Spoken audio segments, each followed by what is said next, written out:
உலக மக்கள் அனைவருக்கும் வணக்கம். இப்போது நாம் குரு பார்வை தரும் பலன்களை பற்றி இந்த வீடியோவில் காண்போம். நவகிரகங்களில் சக்தி வாய்ந்தவர் குரு பகவான். ஒரு ராசியில் குரு பலம் குன்றி இருந்தாலும் அவர் பார்வை உன்னதமான பலனை தரும். குரு பார்க்க கோடி குற்றம் நீங்கும் என்பது பழமொழி.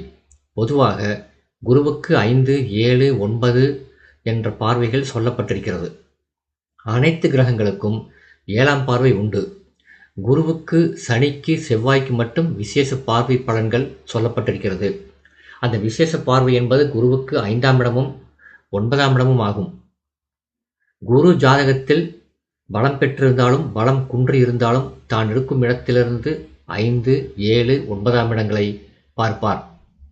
அப்போது அந்த ராசிகள் பலம் பெறும். அந்த ராசிகளில் ஏதாவது தோஷம் தரும் கிரகங்கள் இருந்தாலும் கூட அந்த தோஷங்கள் நீங்கும். குரு தேவகுரு என்று போற்றப்படுகிறார். அவர் இருக்கும் ராசியும் பலம் பெறும். அவர் பார்க்கும் ராசியும் பலம் பெறும். இருக்கும் ராசியை விட குரு பார்க்கும் ராசிகள் அதிகமான வளர்ச்சியையும் விருத்தியையும் தரும். குருவின் பார்வையில் நிறைய கிரகங்கள் இருந்தால் ஜாதகர் உன்னதமான வாழ்க்கையை அடைவார். குரு தான் பார்க்கும் 5, 7, 9ஆம் இடங்களில் ஏதாவது ஒரு கிரகம் இருந்தால் அது மேன்மை. அந்த ஜாதகன் செல்வந்தனாக வாழ்வான். குரு பார்க்கும் இடங்களில் கிரகங்கள் இல்லை என்றால் அந்த ஜாதகன் அந்த ராசியின் காரகத்துவம் வளர்ச்சியும் விருத்தியும் பெறும்.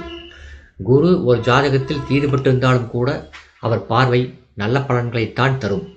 குரு நல்ல ஆதிபத்தியத்தை பெறாமல் தீய ஆதிபத்தியத்தை பெற்று எந்த ராசியிலிருந்து பார்க்கிறாரோ அந்த ராசியின் பார்வை பலம், அந்த ராசி பலம் பெறும்.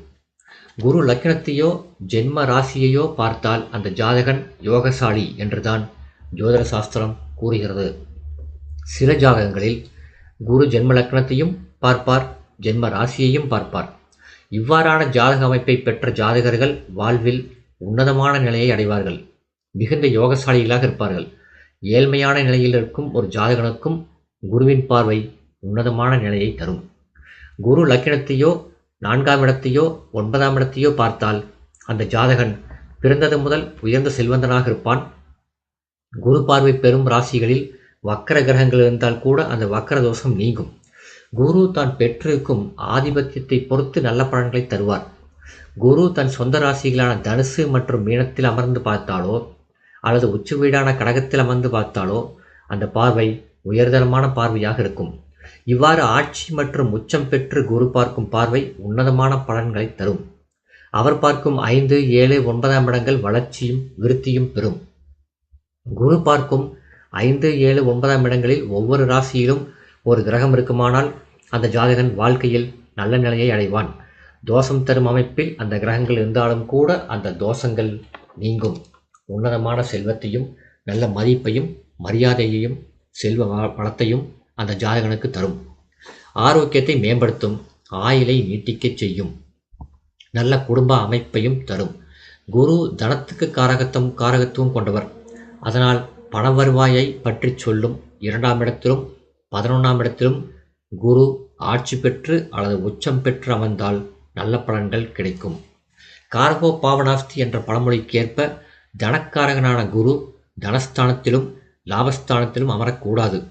அப்படி அமர்ந்தால் அது அவரின் ஆட்சி வீடாகவோ அல்லது உச்சி வீடாகவோ இருக்க வேண்டும். அப்படி இல்லை என்றால் குருவுடன் ஏதாவது ஒரு கிரகம் இணைந்திருக்க வேண்டும். தனுசு மீன ராசிகளில் ஆட்சி பெற்ற குரு, கடகராசியில் உச்சம் பெற்ற குரு எப்போதும் நல்ல பலன்களையே தருவார். கெடு பலன்களை தர மாட்டார். அவர் பார்க்கும் 5, 7, 9ஆம் இடங்களும் நல்ல பலன்களைத்தான் தரும். குரு பார்வைப்படும் இடங்களில் உள்ள கிரகங்களின் தோஷம் நீங்கும்.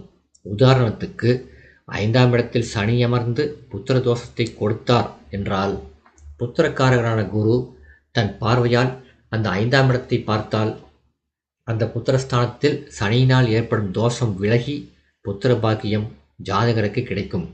எனவே ஒரு ஜாதகத்தில் குரு தீதுபட்டு அமர்ந்தாலும் ஆதிபத்தியம் சரியில்லாமல் இருந்தாலும் அவரின் பார்வை நன்மையே தரும். இந்த வீடியோ உங்களுக்கு பிடிச்சிருந்தா லைக் பண்ணுங்கள், ஷேர் பண்ணுங்கள், சப்ஸ்கிரைப் பண்ணுங்கள். நன்றி.